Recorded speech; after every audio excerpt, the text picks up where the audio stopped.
Assalamualaikum warahmatullahi wabarakatuh.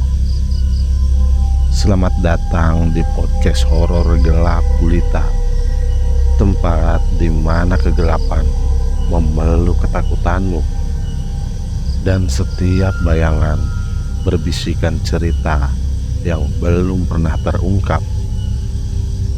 Malam ini kita akan menyusuri kisah yang mampu membuat bulu kuduku berdiri dan jantungmu berdebar tak karuan. Judul kita kali ini adalah Aku Kembali, Mahameru, karya Mas Kalong. Bagi yang ingin baca langsung ceritanya, saya lampirkan linknya di kolom deskripsi ya. Oke, langsung saja. Tanpa berlama-lama, bersiaplah, karena dalam kegelapan ini mungkin saja kita tidak sendirian. Tutup pintu, matikan lampu, dan pasang handsfree kalian, dan biarkan dirimu terhanyut dalam kengerian yang akan segera menghampirimu. Mari kita mulai.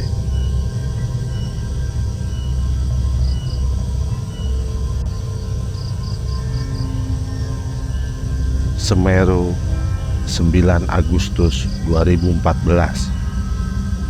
Aku, Jessica Pramudita, mencintai alam karena di sana akan kita dapati betapa indahnya Nusantara bumi pertiwi ini.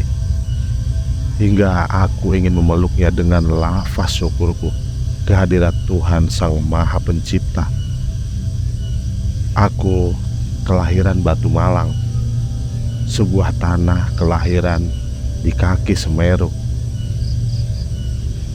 Ini kisahku di pendakian yang keempat, karena ketiga kali aku mendaki Semeru, namun tak pernah berdiri di puncak Mahameru,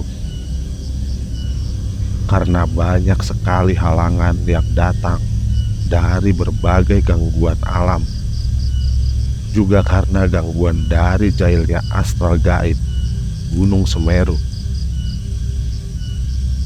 Pagi ini aku sangat ingin kembali ke Semeru, mengulang langkah, namun tidak mau lagi gagal sampai ke puncak seperti beberapa bulan yang lalu. Kurai handphone, kuhubungi sahabat terbaikku, namun lama tak diangkat. Halo, assalamualaikum Re. Halo, waalaikumsalam Jess. Tumben pagi-pagi telepon, ada apa ini? Jawab Rere, sahabatku paling the best dalam hidupku. Lama banget sih angkatnya, ketusku, karena memang lama angkat panggilan dariku. Lagian kamu tumben amat telepon pagi gini, ada apaan sih? Tanya Rere. Aku ingin naik Semeru, temenin ya. Hehehe. Hah? Kamu gila? Sudah 3 kali gagal muncak, kamu masih mau naik lagi? Bisa temenin, harapku mulai keluarkan jurus andalanku. Iya, sama siapa saja? Mau nanjak emangnya Jess? Rere bertanya lagi kepadaku. Gampang lah itu, nanti aku hubungi teman-teman yang lain. Oke, jawabku sembari menunggu kabar baik. Setelah ku tutup telepon, kini aku coba hubungi teman-teman yang lain. Setelah semua setuju dan hari juga sudah diputuskan, aku jadikan rumahku sebagai titik temu dengan yang lain, karena rumahku yang terdekat dengan jalur pendakian. Keesokan harinya, di tanggal 9 Agustus, aku terbangun dengan semangat baru. Hari yang akan mewujudkan impianku menggapai puncak Mahameru. "Assalamualaikum," terdengar suara yang tidak asing lagi buatku. Siapa lagi kalau bukan suara sahabatku, Rere. "Waalaikumsalam," jawab tanteku yang kebetulan saat ini sedang di rumah karena liburan dari luar kota. "Jessi ada, tante?" tanya Rere yang sudah berdiri dengan setelan ala pendaki dengan keril besar di punggungnya. "Ada itu, Neng. Ayo masuk dulu," jawab tante mempersilahkan. Tak beberapa lama ku dengar tanteku memanggil dengan suara cerewetnya. Jessica, ada temenmu dateng nih." "Iya tante, suruh tunggu sebentar," jawabku yang sambil membatin suara kerasnya tante. Kayak tua masjid. Ya, bagaimanapun dia tetap tante kesayanganku. Setelah aku keluar kamar sambil menyeret keril jumboku, kulihat Rere sudah menunggu di sofa ruang tamu. "Loh, kok sendiri? Yang lain mana?" tanyaku. "Iya, bentar lagi. Masih pada di jalan. Bentar lagi nyusul," jelas Rere. Sambil menunggu yang lain datang, kami lewati waktu dengan obrolan ala emak-emak, yaitu ngegibah, ngegosip kesana kemari, sampai akhirnya dua orang sahabatku datang, Dion dan Danang. Di sini aku akan sedikit menceritakan kenapa kami sampai 3 kali gagal muncak sebelumnya. Teror demit Ranukumbolo yang usil mengganggu kami waktu itu. Kenapa harus di area danau yang indah ini semua terjadi?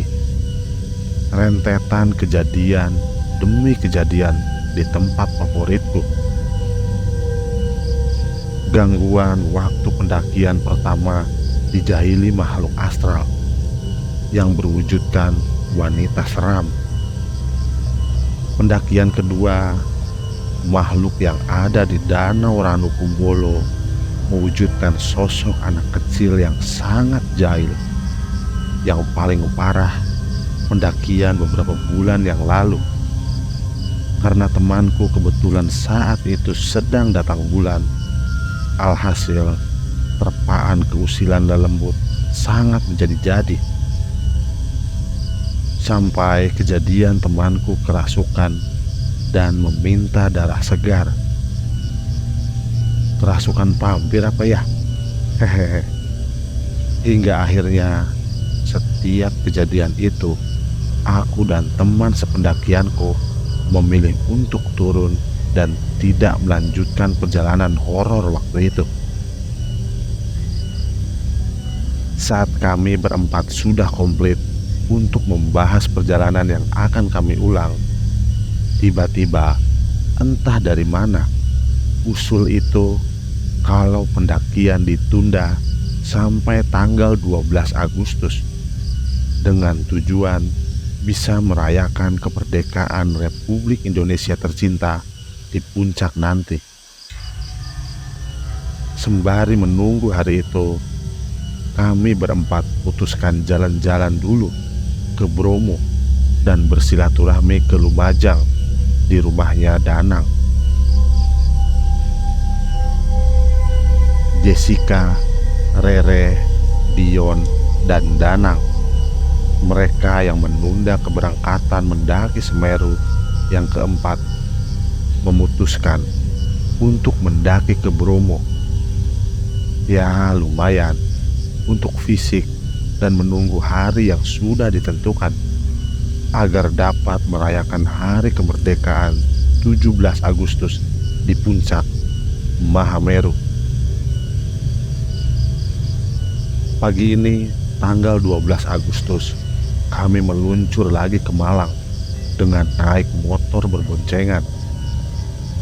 Akhirnya perjalanan kami sampai di area penitipan motor yang kebetulan rumah saudaraku sendiri. Kita berjalan semangat dengan tekad baru, semangat untuk harus sampai ke puncak dan tidak mau gagal seperti sebelumnya.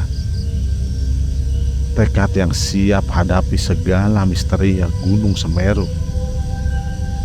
Siang ini kami sudah sampai di base camp Ranupane dengan cuaca cerah. Aku selalu terpikir kejadian teror di Ranu Kumbolo waktu itu. Aku tepiskan pikiran negatif yang menghantui. Ayo semua wudhu dulu, ajakku ke mereka agar kita naik dalam keadaan suci dan berharap tidak ada gangguan gaib apapun. Kita bergiliran wudhu dengan air mineral yang sudah kami siapkan dan sholat terlebih dahulu. Yon, kamu urusi Maksi ya? Aku menyuruh Dion. Iya sayang, jawabnya sambil nyengir.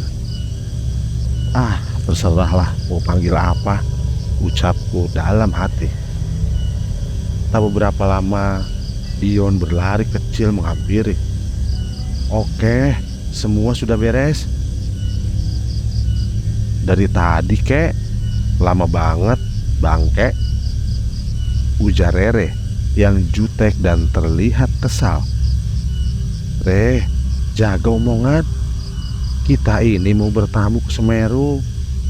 Danang mencoba mengingatkan yang sedari tadi hanya diam. Gitu dong Nang, ngomong. Dari tadi diam aja, kataku biar memudarkan suasana yang mulai pada bete dengan sendirinya. Entah pengaruh apa, suasana asik itu seketika berubah. Rere jadi uring-uringan. Setelah semua beres, termasuk cek ulang perlengkapan sudah siap, kita berdoa terlebih dahulu dengan pemimpin Dion sang mantanku. Perjalanan kami lanjutkan. Ranupane kini kita tinggalkan dan menyusuri tanjakan demi tanjakan dengan harapan yang besar. Pendakian akan sangat terasa berat jika hanya diam antara satu dengan yang lainnya. Hingga akhirnya aku bernyanyi walau dengan nafas yang ngos-ngosan. Dan akhirnya semua ikut bernyanyi dengan nada masing-masing yang tak karuan.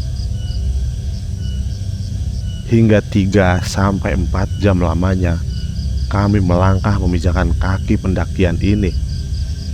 Sudah terlihat kembali hamparan danau dan banyaknya burung yang sedang diberi makan oleh para pendaki. Tuh kan, Ranu Kumbolo lagi. Rere mulai ucapkan lagi omongan anehnya, seakan dia melihat masa lalu itu, yang dimana dia pernah kerasukan di area ini. Udah Re, banyakin doa saja. Dengerin tuh Re, ucap Danang menyetujui ucapanku. Oke, kita ngecamp di sini saja ya. Sebentar lagi hujan kayaknya sore ini. Danang mengajak kami ngecamp di Ranu Kumbolo, yang jelas-jelas di sini adalah momok bagi kita semua. Teringat akan semua teror demit Ranu Kumbolo. Akankah gangguan itu ada lagi malam ini? Batinku masih selalu bertanya. Tapi alam pun menandakan jika dilanjut juga tidak mungkin, karena mendung menghitam yang sebentar lagi turunkan hujan. Setelah tenda didirikan oleh Dion dan Danang, aku bersama Rere siapkan makanan. Makanan istimewanya para pendaki gunung, mie instan plus telur. Tenda kini berdiri dan makanan siap dimakan. Aku ajak yang lain untuk sholat asar, tapi di sini Dion dan Rere malah memilih rebahan karena capek. Sudahlah, kemudian aku dan Danang yang sholat berjamaah berdua. Karena kami berdua tidak tahu arah kiblat, sementara kompas juga tidak dibawa, kami putuskan sholat mengarah ke danau dengan memohon kepada Tuhan, jika arah ini salah, maka ampunilah. Kami hanya menunaikan kewajiban sebagai hamba-Mu. Lucunya lagi, Danang asli kelahiran Lumajang, tapi juga tidak tahu kemana arah selatan. Setelah selesai sholat, dilanjut dengan Danang yang bertadarus untuk tujuan membentengi kami dari gangguan jin setempat. Aku hanya rebahan, lepaskan lelah sambil membaca novel yang selalu aku bawa ketika muncak. "Ngapain kamu kesini? Pulang. Tiba-tiba suara wanita terdengar olehku untuk menyuruh turun dan pulang. Suara siapa itu? Sementara Rere terlelap dalam tidurnya. Ranu Kumbolo dengan misterinya masih usil menggangguku. Jangan lupa, dimanapun kita pijakan kaki, seberat apapun besar terpaan misteri, kewajiban tetap harus dilaksanakan, meskipun arah itu tidak terlihat oleh mata. Namun Tuhan lebih mengerti kemana langkah diri insannya. Sore ini akhirnya hujan pun turun. Dengan berhembusnya angin menambah kesan yang membuatku tidak nyaman. Bayangan wanita berwajah menyeramkan kembali melintas. Suara yang kini kudengar seakan melarang kami untuk bertamu ke alam Semeru. Danang yang masih melakukan pemagaran dengan melantunkan ayat-ayat suci Al-Quran. Tiba-tiba Dion berteriak penuh emosi.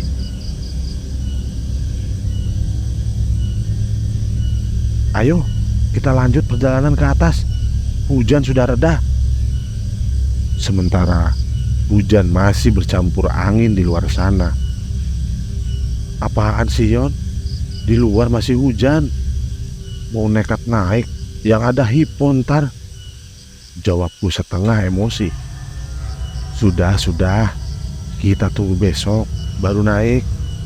Malam ini di sini saja, gak ada yang kemana-mana. Danang yang menenangkan suasana. Danang ini punya kepribadian yang istimewa menurutku. Memang lebih pendiam, tapi pola berpikirnya dewasa, bisa menjadi panutan. Dia juga orang yang alim dalam beribadah. Terserahlah, aku mau tidur saja." Dion yang kesal, dan entah kenapa dia mengira hujan di luar sudah reda, sementara hujan angin mengguyur kami di tepian danau mistis ini. Menjelang waktu maghrib, aku dengan posisi berbaring meneruskan membaca novel. Danang melanjutkan bermunajat, sementara Rere dan Dion tidur di waktu yang tidak sewajarnya. Tiba-tiba aku mencium bebauan yang aneh. Dari bau amis darah yang sangat anyir berubah menjadi bau yang sangat wangi melati. Kini berganti bau seperti dupa atau kemenyan yang dibakar. Aku tanya ke Danang soal bebauan ini. "Nah, Danang, kamu nyium gak bau melati?" "Enggak, aku cium bau amis," jawabnya. Langsung merinding selimuti aku saat ini. Hingga aku lihat jam tanganku menunjukkan pukul 7:08 malam. Sudah kelewat maghribku. Lalu aku ajak Danang untuk sholat isya dan menjamak maghrib yang tak terasa terlewat. karena gangguan bebauan yang membuatku takut. Malam yang kami lalui seakan panjang dan waktu bergerak lambat. Hujan yang terus mengguyur bumi agak mulai tenang, tidak bercampurkan angin. Namun suhu malam ini sangat dingin, ditambah hawa magis yang bersumber dari alam Ranu Kumbolo. Rere terbangun karena lapar dan mengajakku memasak makan malam. Kami pun makan berempat setelah membangunkan Dion. Usai makan, aku menata keril untuk pembatas tidur. Aku tidur di sebelah Rere dan sisi lain Dion sebelahan dengan Danang. Ketika mereka bertiga tidur, aku masih resah atur posisi yang serba salah karena tidak nyaman. Kembali bau amis darah itu kucium lagi.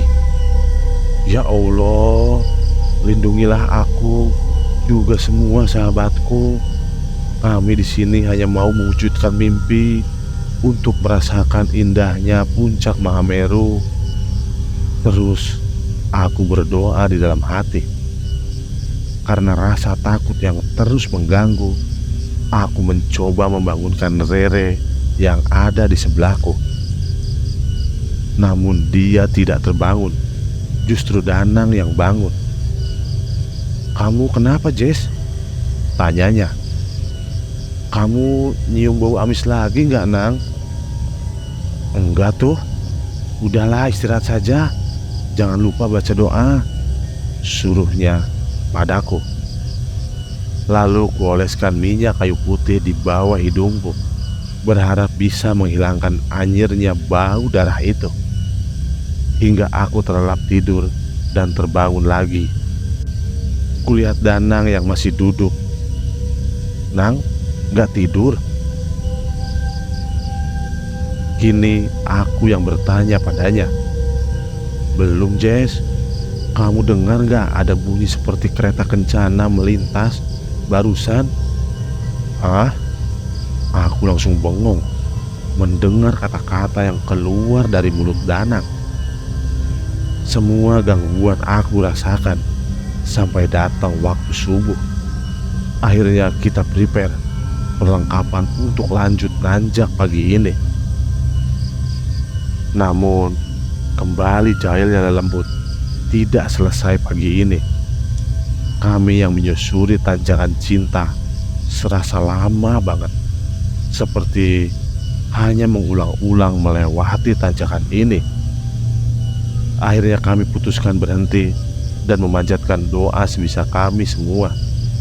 Alhamdulillah, akhirnya kami bisa keluar dari tanjakan cinta yang terus berulang-ulang kami lalui. "Istirahat dulu," ajak Dion. Dan kami beristirahat sambil ngobrol. Namun di sela-sela ngobrol, kembali Dion bikin ulah dengan menanyakan apa doa yang kami ucapkan dalam hati saat diputar-putar di bawah tadi. "Kalian berdoa apa tadi?" tanyanya. "Aku berharap sampai ke puncak di pendakian ini," jawab Rere. "Kalau kamu, Jess?" "Sama, doaku seperti Rere," jawabku. "Kamu, Nang?" "Aku berharap kita semua selamat sampai pulang nanti," jawaban yang sangat dewasa menurutku. "Emang kamu berdoa apaan, Yon?" Rere menyela. "Hehehe, aku berdoa agar bisa balikan sama Jessie," jawaban yang membuatku hilang mood mendengarnya. "Apaan sih? Dari kemarin manggilnya sayang-sayang, sekarang berdoa begitu pula," jawabku ketus. "Sudah yuk lanjut jalan," sela Danang mengajak kami beranjak. Kami susuri perjalanan lagi sampai akhirnya aku tersadar kalau kami sekarang sudah terpisah. Aku hanya berdua dengan Danang. Sementara Dion dan Rere yang tadinya di belakang tidak terlihat lagi. Singkatnya, kini kami telah sampai di Kalimati dan aku melihat dengan jelas tenda berjejer di area ini. Mereka mana gak muncul-muncul. Kita tunggu dulu mereka di sini, Jess, jawab Danang yang tidak bisa menjawab pertanyaanku. Hingga tengah hari berlalu, kami menunggu mereka di Kalimati, tapi tak kunjung datang. Sebaiknya kita turun, susul mereka. Hah? Gila apa? Kita sudah di sini, Nang. Masa mau turun lagi? Aku gak mau gagal sampai puncak lagi, Nang. Mulai keegoisan muncul saat ini, karena memang tidak mau gagal lagi bersujud di atas Mahameru. Bukan karena aku tidak setia kawan, tapi kalau turun lagi, alangkah lelahnya bakal nanjak naik lagi. Lebih baik ditunggu sampai mereka tiba, begitu pikirku saat itu, walau terlihat memang egois. Sampai aku dan Danang mendirikan tenda di area ini. Hingga menjelang maghrib, mereka berdua tak kunjung tiba. Lalu aku putuskan untuk turun mencari Rere dan Dion dengan meninggalkan semua peralatan. Alhamdulillah, setelah lama mencari dan akhirnya menemukan mereka berdua yang ternyata hanya muter-muter di area itu. Kemudian mengajak mereka untuk naik ke tempat tenda kami yang masih aman di tempat ini. Kubuatkan mereka makan.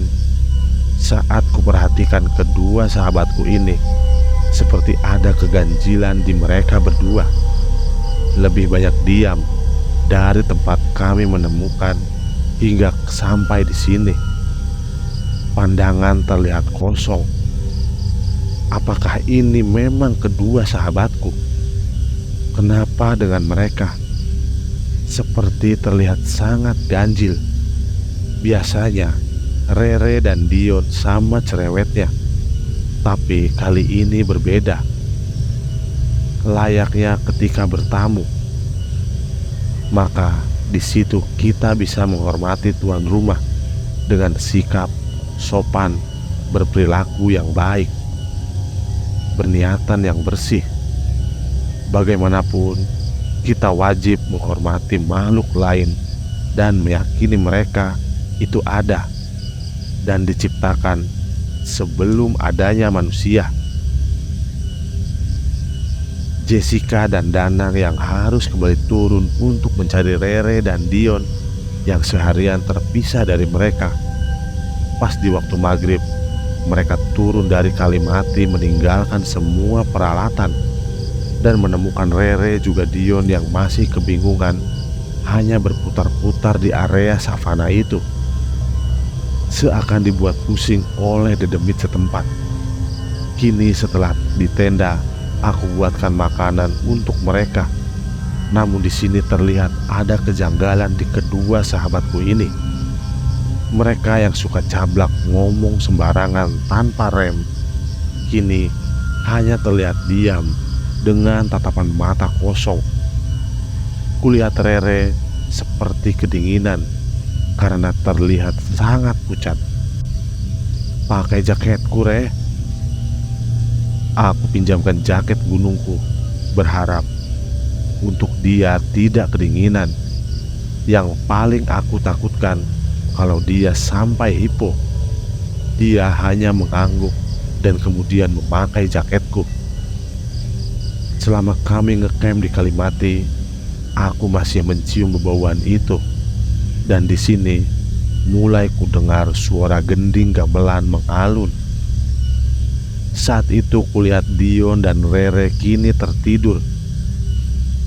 "Jess, kamu gak tidur?" tanya Danang padaku. "Belum, Nang. Aku mau bertanya soal bunyi gamelan itu." Tapi aku urungkan karena kulihat yang lain seperti tidak mendengar gending Jawa itu. Ya sudah, aku istirahat duluan ya. Capek nih badan. Iya Nang.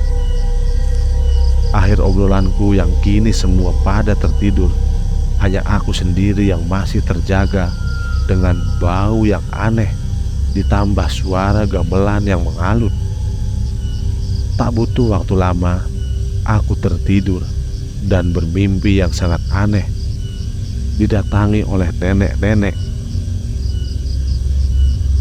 Kalian di sini hanya tamu, jaga tata krama kalian. Apa salah aku, Nek? Aku di sini hanya pengen naik ke puncak Mahameru. Bukan kamu, tapi temanmu mengotori tanah Semeru.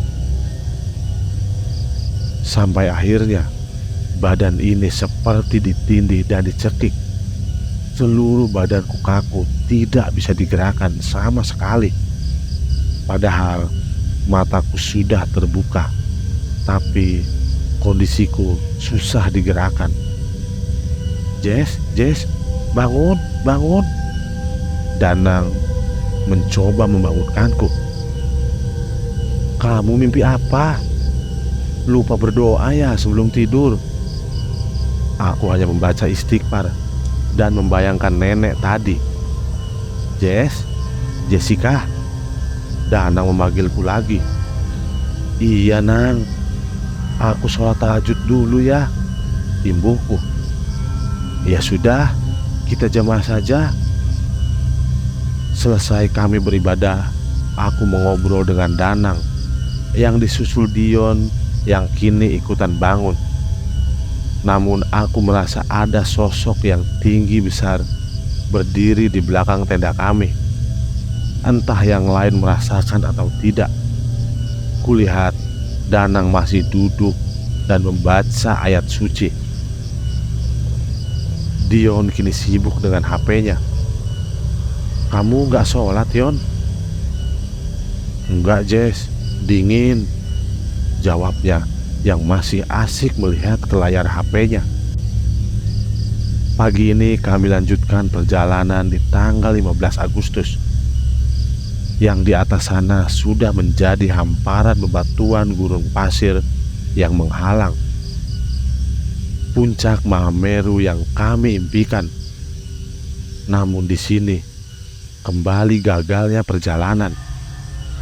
Rere yang dari kemarin terdiam kini kerasukan nenek-nenek yang ada dalam mimpiku itu.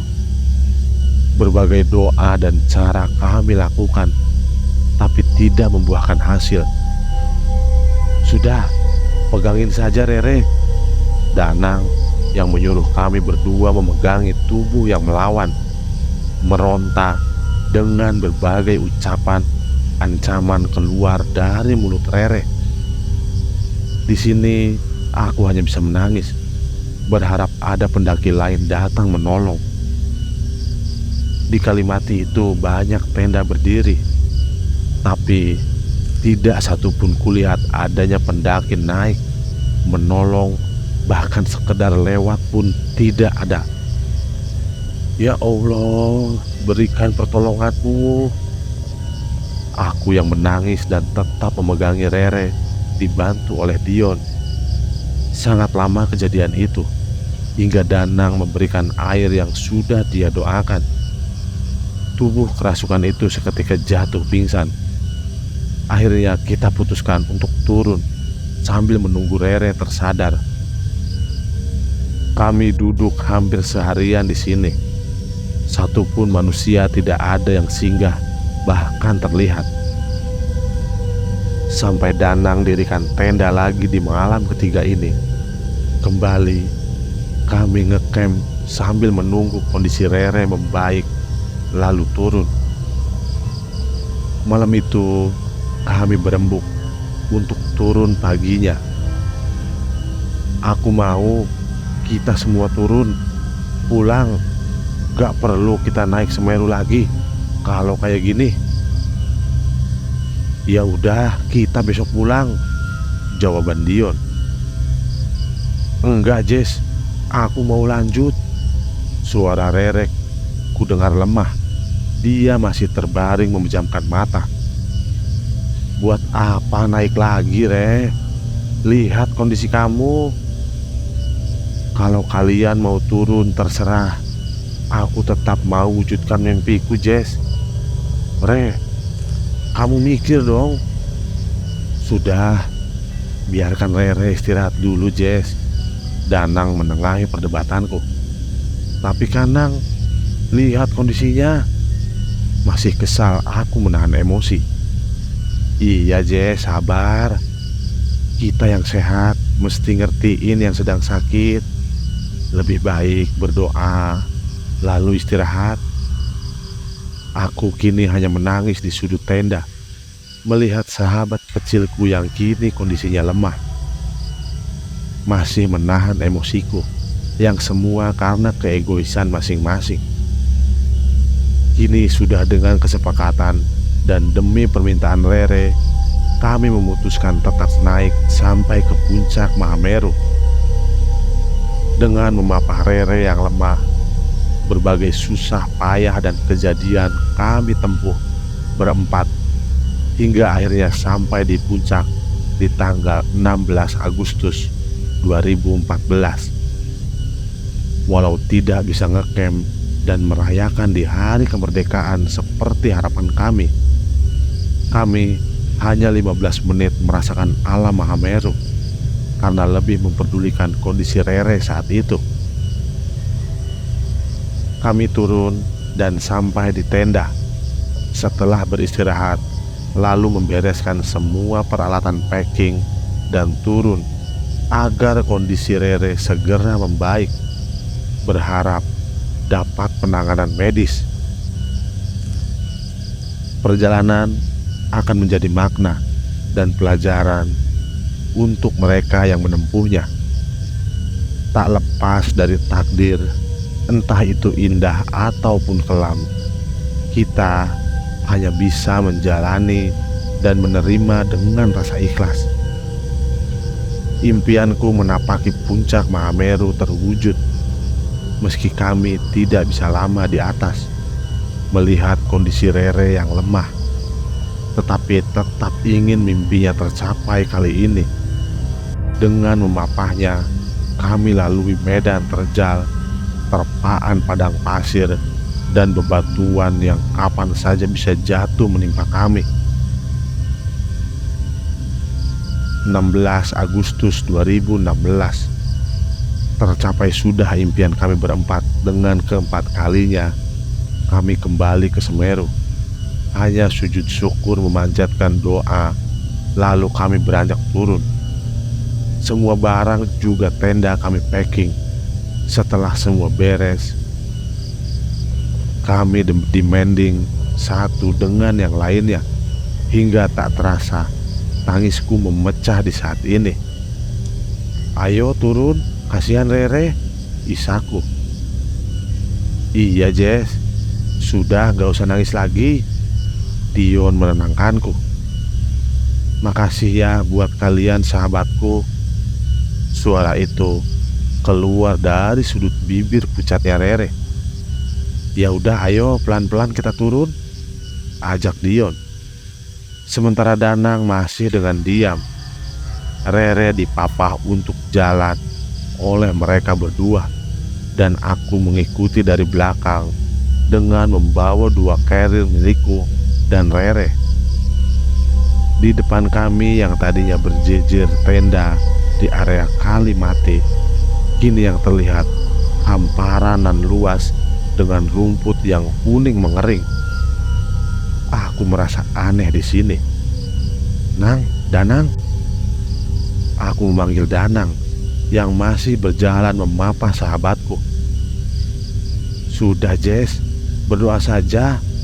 Dibawa nanti baru cerita."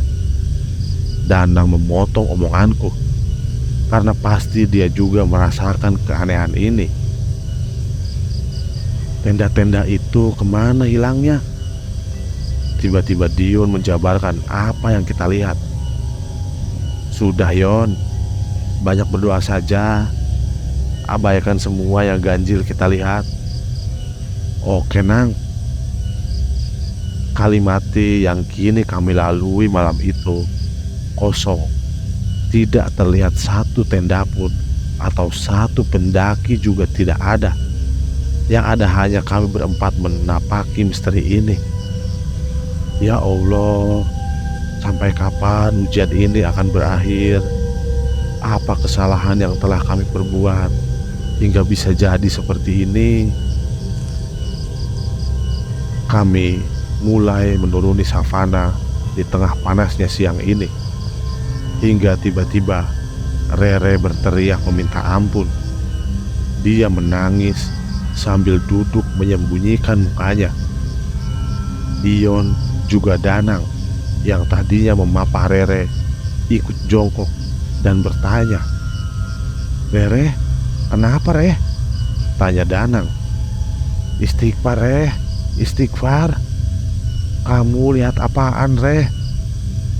"Yon, jangan tanya seperti itu." Danang terlihat emosi. "Pergi, pergi." Rere menangis sambil tangannya bergerak seakan mengusir sesuatu. Entah apapun itu, kami bertiga tidak melihat. Sampai akhirnya Rere mengeram dan ketawanya seperti nenek-nenek. Jelas dia kerasukan lagi. "Turun kalian bertiga.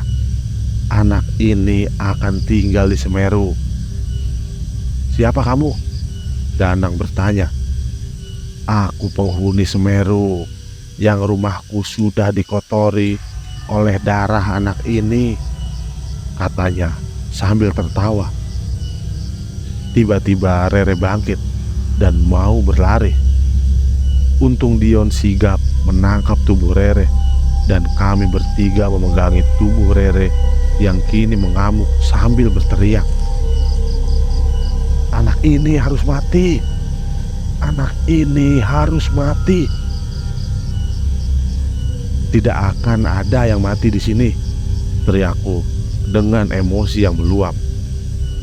"Kalian pegangin, jangan sampai lepas," ujar Danang yang membacakan ayat kursi juga kalimah ayat suci hingga keluarnya makhluk yang ada di tubuh Rere. Kini Rere pingsan lagi. Aku bertanya kepada Dion dengan nada marah, "Apa yang kalian lakukan di sini sampai bisa seperti ini?" "Aku tidak ngapa-ngapain, Jess. Sumpah." "Sudah, bilang saja. Waktu terpisah, kalian ngapain saja, ha?" "Jess, tenang, Jess. Tenang." "Udah, Nang. Kamu diam dulu." "Waktu aku terpisah sama kalian itu karena nungguin Rere yang kebelet kencing, Jess. Dia kencing di balik pohon itu," jelas Dion sambil menunjuk ke suatu pohon. "Ya Tuhanku, kesalahankah ini?" Aku hanya menangis saat ini. Dengan kondisi seperti ini, lelah, bahkan teror tak ada henti-hentinya. Ketika Rere terbangun, aku memberinya air minum. "Kamu kencing di mana, Re?" "Maaf, Jess. Aku kencing di balik pohon itu. Aku lagi dapet, Jess," jelas Rere masih dalam keadaan lemah. "Kamu datang bulan, Re?" tanyaku. Pantes lah," potong Dion. "Apaan sih, Yon?"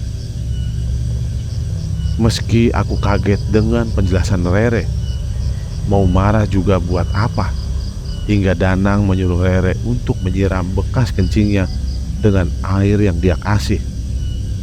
Setelah bekas itu disiram, kami melanjutkan turun dengan kondisi Rere yang sudah bisa jalan sendiri.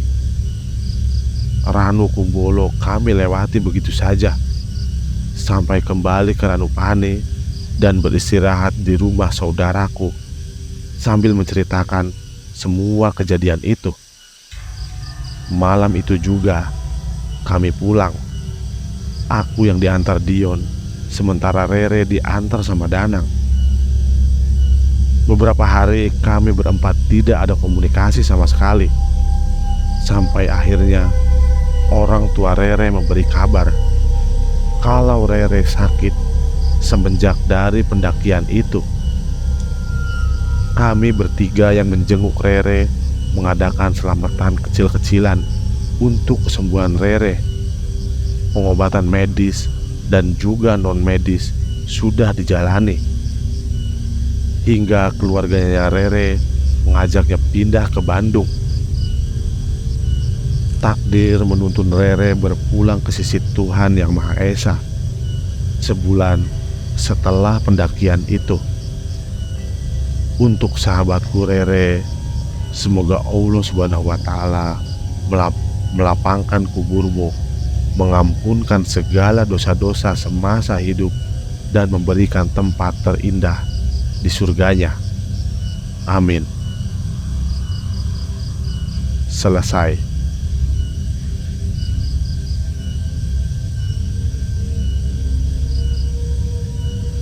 Oke, itulah tadi Aku Kembali Mahameru, karya Mas Kalong. Dan terima kasih sudah menonton cerita horor kali ini. Jika Anda menikmati kisah ini, jangan lupa untuk like, share, dan subscribe agar Anda tidak ketinggalan cerita-cerita menyeramkan lainnya.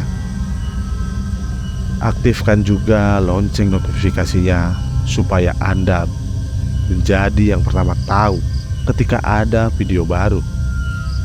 Jika Anda punya pengalaman horor atau cerita seram lainnya, tuliskan di kolom komentar di bawah. Sampai jumpa di cerita berikutnya, dan ingat, hati-hati saat gelap tiba. Selamat malam.